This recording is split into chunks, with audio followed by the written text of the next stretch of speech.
성부와 성자와 성령의 이름으로 말씀드립니다.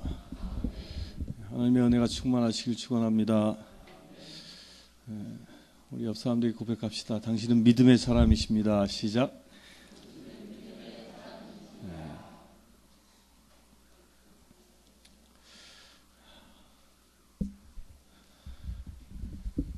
태풍도 가고 홍수도 가고 이제 서늘한 정말 가을 분위기가 오늘 아침에 밀려왔습니다. 선선한 바람이 불어오는데 하나님의 그 시원한 그 기운이 이 시간 여러분들에게 가득하시길 축원합니다.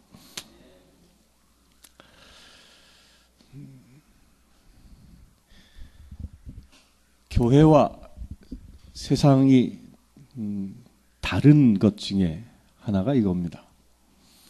세상에 속해 있는 사람들은 세상에서는 철저히 자기를 드러냅니다. 자기의 특별히 장점만을 강조합니다. 자기의 약한 점, 자기의 약점 이런 것들은 보이지 않습니다.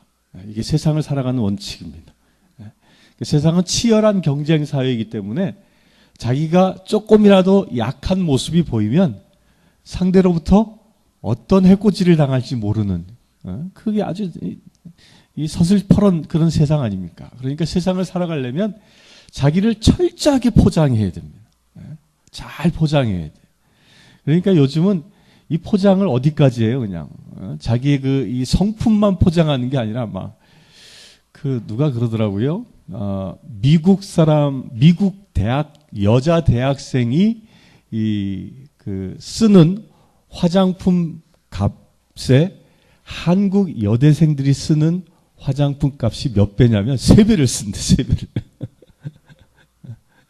3배의 지출을 한다는 거예요, 그냥. 그렇게 포장하는 거죠, 포장하는 거. 우리 사회가 그렇게 됐습니다. 어느 순간부터 우리 사회가 외모지상주의가 되어버렸어요, 외모지상주의가. 그러니까 사람들이 또 뭐야?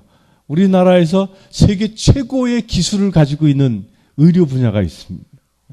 자타가 공인하는. 옛날에는 그 최고 세계 의료 기술이 일본이었는데 지금 일본을 제껴버렸습니다. 그게 뭐죠? 성형수술.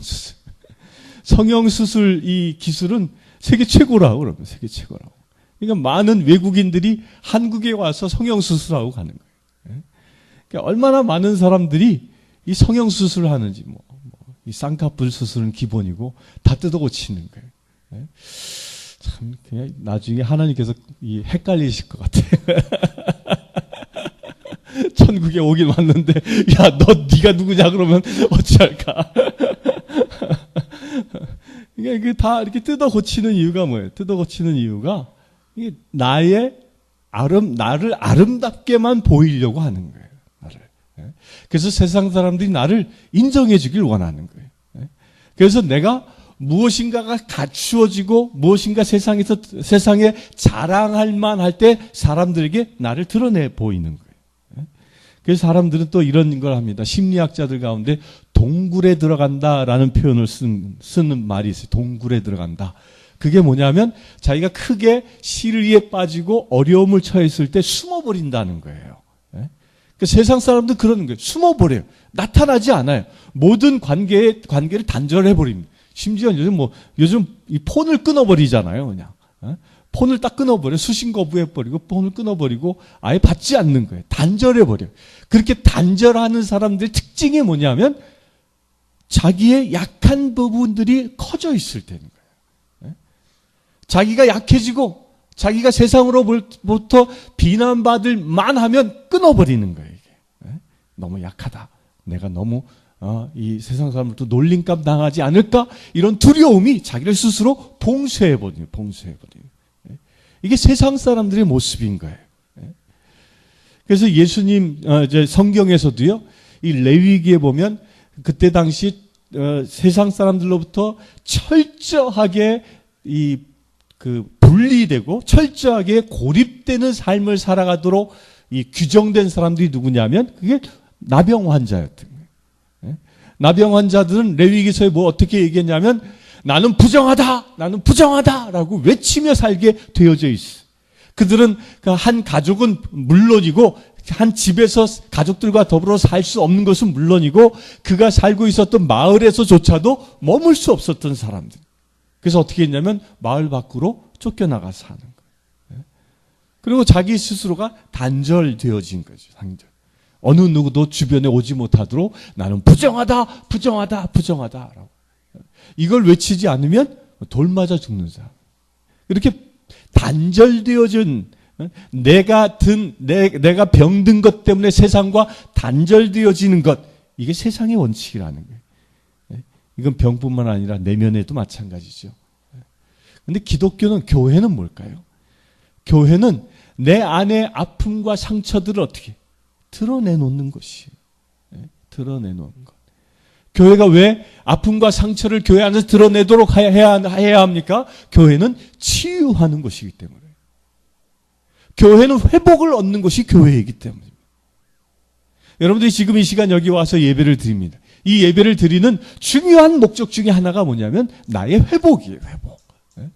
내가 일주일 동안 살아가면서 얻은 상처, 아픔, 그 고난, 그 모든 것들이 이 예배 가운데 회복되어지는 시간이 이 귀한 하늘의 은혜의 시간인 것입니다.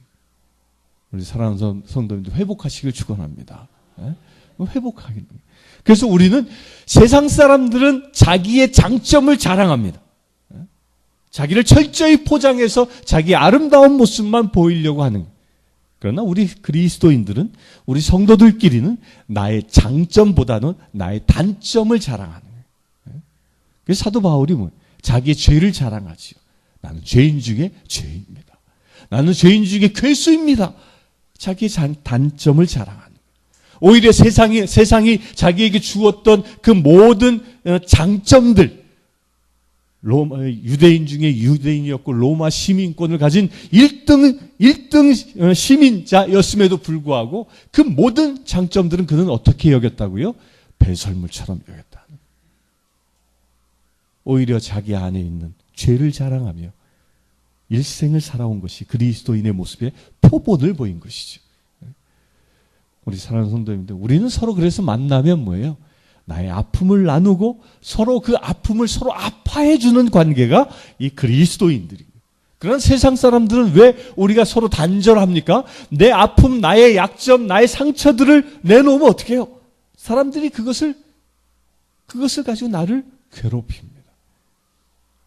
술 한잔 먹으면서 나 힘든데 또 같이 또 술 한잔 먹으면서 그래 너 얼마나 힘들어?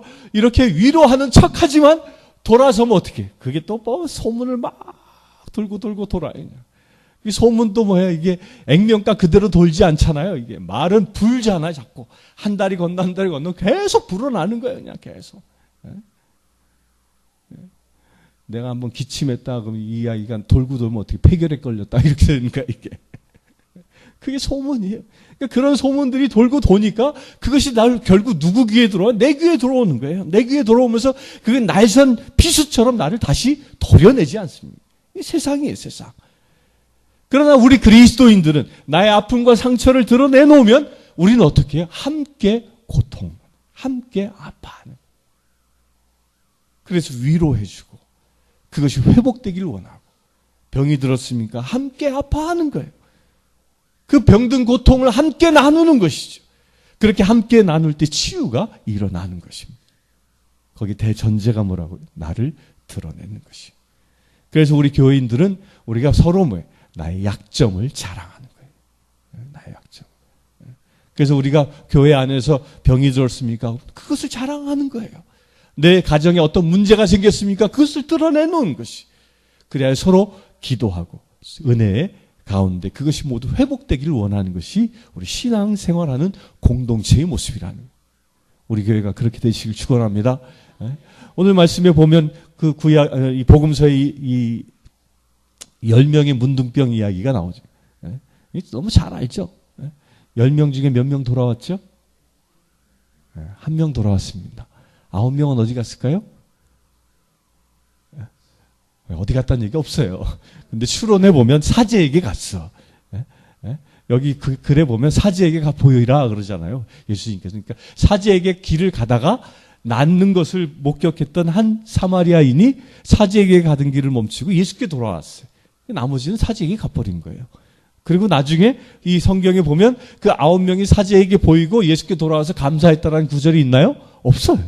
그냥 사라졌어요. 그냥 사라졌어요. 그런데 중요한 건요. 여기 말씀을 잘 보면요. 그럼에도 불구하고 무엇이 중요하냐면 예수님께서 예루살렘을 향해 올라가는 길이었어요. 예수님께서 갈릴리아에서 예루살렘으로 가는 그 길, 선상은 어떤 선상이었어요? 이제 예수님께서 죽음의 길을 가는 거예요. 이제 구원을 완성하기 위하여 가시는 거예요. 그런데 그 길을 가는 선상이 어디였다고요? 갈릴레아와 사마리아 중간을 지나가셨다 그랬어요. 그러니까 갈릴레아와 사마리아의 중간을 지나갔다라는 것은 거기 뭘 얘기하냐면 그곳에 문둥병, 나병 환자들이 사는 지역을 지나가셨다는 얘기예요. 이건 뭐예요?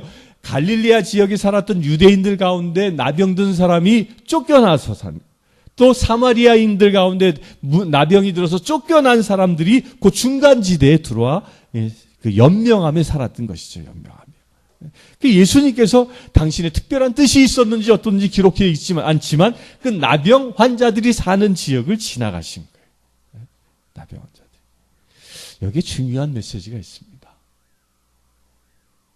예수님께서는요, 세상에서 버림받은 지역을 지나가신다는 거예요. 당신의 구원의 사역을 완성하기 위하여 예루살렘을 향하여 가고 있는데 그 예루살렘을 향하여 가고 있는 그 도상을, 그 여정을 어디를 택하셨냐면 세상 사람들로부터 버림받은 지역을 택하셨다는 거예요. 어느 누구도 가고 싶지 않은 길, 그 길을 택하셨다는 거예요. 제가 예루살렘 그 갈릴레아에 가보니까 이 길이 어떤 길인지 알았어요. 이 길이요. 물론 예루살렘을 향하여 가는 이 지름길이라고 얘기도 하지만 실제로 이 길은 이 산 능선을 타고 가는 험한 길이에요. 갈릴레아는 호숫가 지역의 아주 편편한 평야 지역입니다. 그 예루살렘을 가는 길이 그 편편한 평야 지역을 쭉 타고 가다가 예루살렘이 산꼭대기 있는데 그 산꼭대기 밑에서 쭉 올라가 버리면 그게 제일 가까운 길이에요. 그게 당대 그 갈릴리 주변에 살았던 사람들이 예루살렘을 순례하던 길이었던 거예요. 그 길을 주께서는 통과하지 아니하시고 아무도 가려 하지 않은 길을 주께서 가고 계시다는 겁니다. 아무도 가지 않은 저주받은 땅. 저주받은 땅이기에 나병 환자들이 모여 사는 그 길, 그 땅을 주께서 통과하고 계시다는 겁니다. 무엇을 위해서? 구원을 완성하기 위해서. 중요한 메시지가 숨어 있지 않습니까? 주께서는 구원을 완성하기 위하여 나의 인생 내 인생 여정에 들어와 계십니다. 그래서 내 인생 여정에 나와 함께 가고 계시는데 그 구원을 완성하기 위하여 어떤 길을 가기를 원하시냐면 내 안에 아무도 들어오지 못하도록 거부하는 가장 나약한 곳, 가장 저주받은 곳이라고 여겨지는 그곳에 주께서 찾아오신다는 겁니다. 일부러 그 길을 가신다. 주께서 여러분들에게 인생 여정에 주목하고 있는 바가 거기에 있습니다. 이건 우리에게도 시사하는 바가 있습니다. 나의 가장 힘든 곳에 주께서 함께 하시는 것처럼 우리도 또한 나의 구원 사역을 나를 통하여 완성하길 원하시는데 나는 어떤 길을 가라고 주께서 명령하고 계신 것입니까? 아무도 돌보지 아니하는 곳. 사람들이 저주받은 곳이라고, 사람들이 더러운 곳이라고 손가락질하는 그곳을 향하여 우리도 발걸음을 향하라는 숨은 메시지가 여기 있는 것입니다. 사람들은요, 세상에서 살아갈 때 어떤 원칙을 가지고 살아갑니까? 세상의 원칙은 가장 편하고 가장 즐겁고 가장 안락한 것을 찾아가는 게 세상의 원칙이에요. 이 사람이 참 묘해요. 사람은 뭐예요? 사람이 가지고 있는 성품 중에 뭐예요? 높여는 살아도 낮추어서는 못 살잖아요. 그게 사람이에요, 사람. 제가 예전에 마티즈를 이렇게 사가지고 다닐 때, 처음 마티즈를 사서 차를 타고 이렇게 가는데, 되게 좋더라고요, 이게. 야, 드디어 내 이름으로 등록된 차가 있네. 제 상주 있을 때였는데, 참 행복하더라고요. 그러다가, 이제 그 액센트를 딱 샀어요. 마티즈를 팔고, 없애고. 액센트를 딱 샀더니, 야, 내가 마티즈를 어떻게 타고 다녔지? 어이구야, 차가 이렇게 좋은데. 그러다가 이제 그거 없애고 카렌스를 샀어요. 그랬더니 또, 아유, 내가 액센트를 어떻게 타고 다녔지? 이렇게 좋은데. 사람이 그런 거예요, 사람이. 사람은 스스로를 낮추기가 쉽지 않은 겁니다. 그런데 예수님은 어떻게 하셨어요? 예수님은 편안하고 안락한 길을 저버려 두시고 갈릴리의 호숫가의 그 안락한 길, 편안한 평지의 길을 놔두시고 아무도 가려하지 아니하는 갈릴리아와 사마리아의 그 중간지대, 그 가파른 7부 8부 능선을 타고 예루살렘을 향하여 가신다는 것입니다. 우리 안에 아무도 가지 아니하는 그런 길이 내 주변에 어디 있는지 한번 살펴보시길 축원합니다. 나병 환자처럼 세상에서 버림받아 세상에서 사람 취급받지 못하고 있는 그 울며 불며 살아가는 비참한 인생들이 있는 곳이 어딘지 우리 한번 살펴보시길 축원합니다. 이것은 세상에서 고난을 받는 사람들일 뿐만 아니라 예수님을 알지 못하여 신음하고 죽음의 고통 속에서 신음하고 있는 수많은 사람들도 여기에 포함되어져 있는 것입니다. 그들을 향하여 나아가시길 축원합니다. 예수님께서 그 길을 나아갈 때 예수님을 알아본 무리들이 드디어 생겼습니다. 10명의 나병 환자였습니다. 10명의 나병 환자가 예수를 발견합니다. 예수를 발견하자마자 그들이 한 반응이 있습니다. 뭐라고요?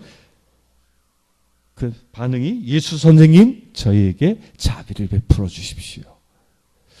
이상하지 않아요? 에? 성경에는요, 예수님께서 이 길을 처음 간 것으로 기록되어져 있어요. 그런데 나병 환자들은 이미 예수를 알고 있습니다. 한 번도 예수를 만나본지 못한 사람이었음에도 불구하고 그들은 예수를 알고 있다는 겁니다. 이건 뭘 얘기할까요? 누군가가 전했다는 거죠. 누군가가 예수를 전했고 그 예수의 복음을 들은 그들은 예수가 자기 곁을 지나기를 학수고대했던 것이죠. 그래야 그들은 예수님께 간절히 외칩니다. 여기서 우리가 주의 깊게 보아야 할 게 있습니다. 이때 당시 율법은 예수님이 예루살렘을 향하여 가는데 그 예루살렘을 향하여 가는 그 길에 예수님 혼자 가셨나요? 혼자 가셨을까요? 그냥 사람들이 따라다녔어요. 그냥 주변에 12제자뿐만 아니라 사람들이 무리지어 갔어요. 특별히 예수님께서는 이제 오순절을 지키기 위해 올라가시던 길이거든요. 그러니까 많은 유대인들, 갈릴리아 주변에 살았던 유대인들이 예수님을 따라서 같이 순례의 길을 가고 있었던 거예요. 그 많은 사람들이 그 앞을 가고 있는데 그 자리에서 이 나병 환자들이 어떻게 자기들을 드러낸 거예요. 율법에 의하면 사람들에게 자기를 드러내면 안 되는 사람들이었어요. 그래서 사람들을 보면 나는 부정한 사람입니다. 나는 부정한 사람입니다. 라고 자기 몸을 숨겨야 하는 사람들이었어요. 그런데 놀랍게도 이 10명의 나병 환자는 자기가 그렇게 자기를 숨겨야 하는 사람임에도 불구하고 예수를 향하여 당당하게 일어서서 자비를 구한다는 것입니다. 이것은 당시에는요, 목숨을 건 행위였습니다. 나병 환자들이 일반인들에게 자기의 모습을 드러내 보이면 일반인들은 어떻게 했냐면 돌을 들어 쳐 죽였습니다. 부정했기 때문에. 곧 자기의 모습, 주여 예수 선생님 나에게 자비를 베풀어 주십시오라고 외치고 있는 이 말은, 이렇게 크게 외치고 있는 이 자세는 자기의 목숨을 건 행위를 지금 이 나병 환자들이 하고 있는 것입니다.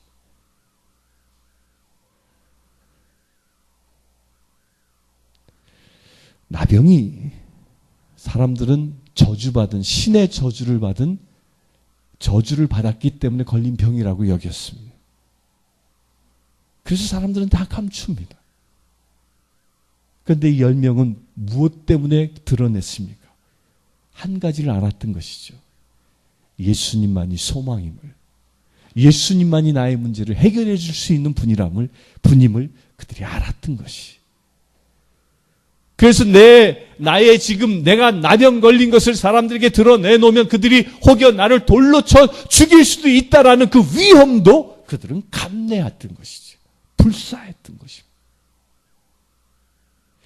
교회 안에서 그렇습니다. 우리 교회가 세상에서 있다 보니까 어느 순간부터 교회도 세속화되어져 가요.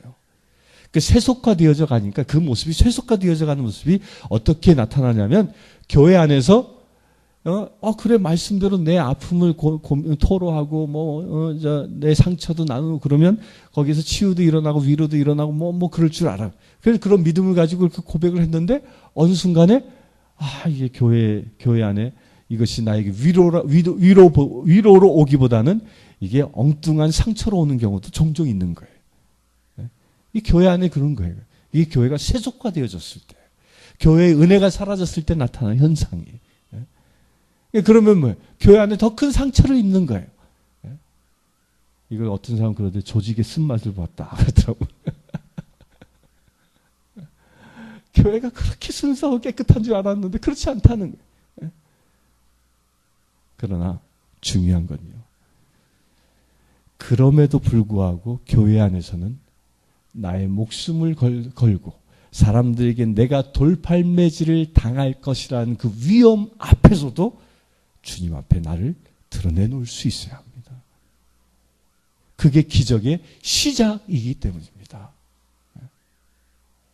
교회는 뭐라고요? 나의 장점을 자랑하는 것이 아니라 나의 약점을 자랑하는 곳이기 때문입니다. 10명의 나병 환자처럼 담대하게 나의 아픔을 주님 앞에 고백하시길 축원합니다. 그럴 때 무엇이 일어나요? 주님의 말씀이 들려옵니다. 여기서 중요한 건요, 주변에 많은 사람들이 있었을 것입니다.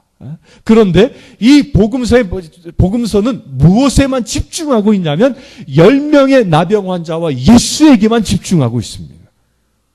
거긴 제자들 얘기조차도 그려져 있지 않습니다. 오직 이 얘기는 뭐예요? 나병 환자와 예수에게만 집중하라는 거예요. 이것은 우리에게도 시사하는 바가 있습니다. 내 안에 문제가 있습니까? 내 안에 문제와 이 문제를 해결해 줄 예수에게만 집중하라는 것이. 나의 주변이 어떻게 반응할지에 대해서는 관심도 두지 말라는 것입니다. 그들이 나를 어떻게 비웃을까? 나를 어떻게 나에게 상처 줄까? 거기에 아무런 어떠한 시선도, 어떠한 귀 기울임도 하지 말라는 것이. 오직 누구에게만? 예수에게만. 그때 주님은 우리에게 말씀하십니다. 예수께서 어떻게 하죠? 가서 사제에게 너희의 몸을 보여라. 말씀하시요. 중요한 게요, 그렇게 자기의 몸을, 자기 약점을 드러냈던 나병 환자들, 예수님의 기적 이야기들을 쭉 보면 이런 기적이 있죠. 이 병든 눈면자에게 어떻게 이렇게 침을 발라서 이렇게 발라가지고 뭐가 보이냐, 그러니까 희멀거니하게 나무 같은 것이 보이는 것이 사람인 것 같습니다. 그러니까 또 한 번 또 쭉 하니까 기도해 주니까 맑게 보이더라. 이런 기적도 있죠. 이런 기적도 있어요. 그런데 뭔가 증거가 나타나는 현상이 이 나병 환자들에게 보인 게 아니에요. 너희에게 내 몸을 사제들에게 보여라라고 말씀하셨을 때 나병 환자들이 어떻게 했을까요? 사제에게 가? 그럼 사제에게 가려면 내 몸이 나았다라는 게 뭔가 확증이 있어야 가는 거잖아요. 근데 이 말씀을 잘 보면 그 확증이 없습니다. 말씀에 뭐라고 그랬어요? 그들이 가는 동안에, 사제들에게 가는 동안에 몸이 깨끗해졌다 그랬어요. 이게 대단한 결단인 거예요. 주께서 말씀하셨으면 말씀이 이루어진다라고 믿음의 행보를 이 문둥병자, 나병 환자들이 한 것이라는 거예요. 주께서 말씀하셔서 치유되어서 그럼 증거를 보여줘봐. 지금 내 몸이 깨끗해진 걸 봐야 내가 사제에게 갈 거야. 보고 가는 게 아니라, 내 몸에 확증이 일어나서 행동하는 게 아니라 말씀이 주어진 그 자체를 잡고 행동했다는 거예요. 주님 말씀하시면 내가 나아가는 믿음의 행보를 했다는 것이. 이게 중요한 우리에게 주는 메시지입니다. 믿음은 보고서 믿는 것은 믿음이 아니에요. 주께서 말씀하셨으면 그것이 앞으로 이루어질 것이다라고 내가 미리 땡겨 확신하는 게 믿음이에요. 이 10명의 나병 환자가 그들의 병을 치유할 수 있었던 행보가 바로 여기에 있었던 것이죠. 이건 우리에게도요. 여러분들이 주의 이름으로, 예수님의 이름으로 기도하십니까? 주님께 부르짖습니까? 여러분들의 아픔을 주님께 고합니까? 주님 안에서 여러분들 문제를 고합니까? 고하여 주께서 말씀하셨으면 그 말씀대로 이루어진다고 믿으시길 축원합니다. 그 믿음대로 행보하는 거예요. 행보하는 거. 붙잡혀 있는 게 아니에요. 그렇게 행보했던 10명에게 무엇이 일어났을까? 치유가 일어났습니다. 그런데 거기서 단 한 사람 사마리아만 예수께 돌아옵니다. 예수께 9명과 한 돌아왔던 사마리아 사람과의 차이는 뭐였을까요? 그들이 육신의 병을 치료받은 건 똑같습니다. 예수님께서 묻습니다. 거꾸로. 야, 치료받은 사람은 10명 아니냐? 9은 어디 가고 너 하나만 왔느냐? 라고 묻지요. 요 말에 잘 한번 생각해 봅시다. 요 말씀이 딱 떨어지는 순간 지금 이 9명은 어디로 가고 있을까요? 요 말을 하고 있는 동안에 사제에게 가고 있는 거예요. 예루살렘을 향해 지금 가고 있는 거예요. 막 주랭랑 치고 주랭랑이 막 발이 바쁘게 가고 있는 거예요. 그럼 막 자기들이 막 고쳐지는 걸 막 보았겠죠. 막 봤어요. 막 그것을 보면서 그 중에 한 명 사마리아 사람은 터내서 예수께 돌아왔는데 돌아오자마자 예수님이 야 9명 어디 갔냐? 이 말의 뜻이 뭘까요?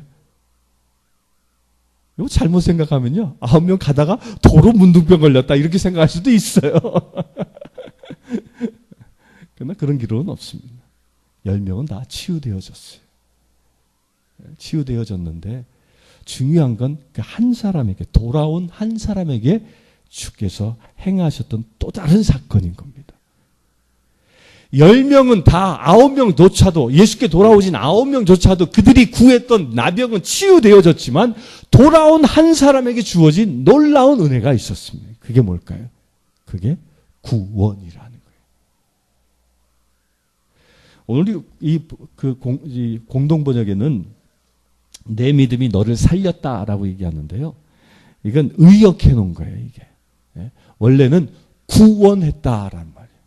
그 개역에는 구원했다라고 써 있어. 구원했다. 건져냈다. 내 믿음이 너를 구원했다. 여기서 말하고 있는 구원했다라는 말은 뭐예요? 육신의 치유를 이야기하는 게 아니에요. 그의 영혼의 구원이에요. 영생의 약속을 적어 얻는 것입니다. 그런데 이 돌아온 사마리아인이 영생의 구원을 얻는 비밀이 어디 있었습니까? 말씀을 잘 보면요. 감사에 있었습니다.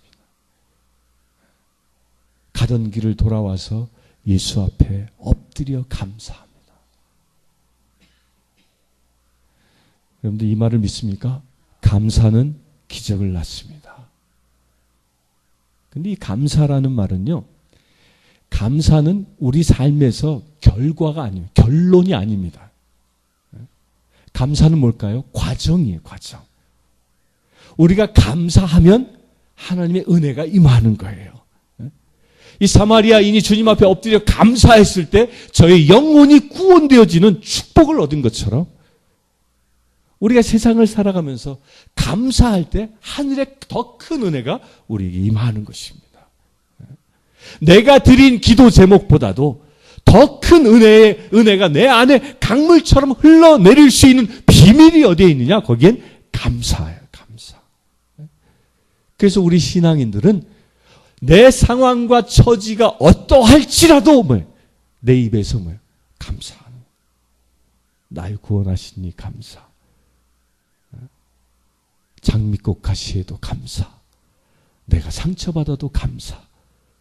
내 모든 처지에 불평과 불만을 내 입에 담는 게 아니라 내 상황과 처지가 어떠하더라도 주님 앞에 엎드려 감사하는 자에게 주께서는 또다시 약속하십니다.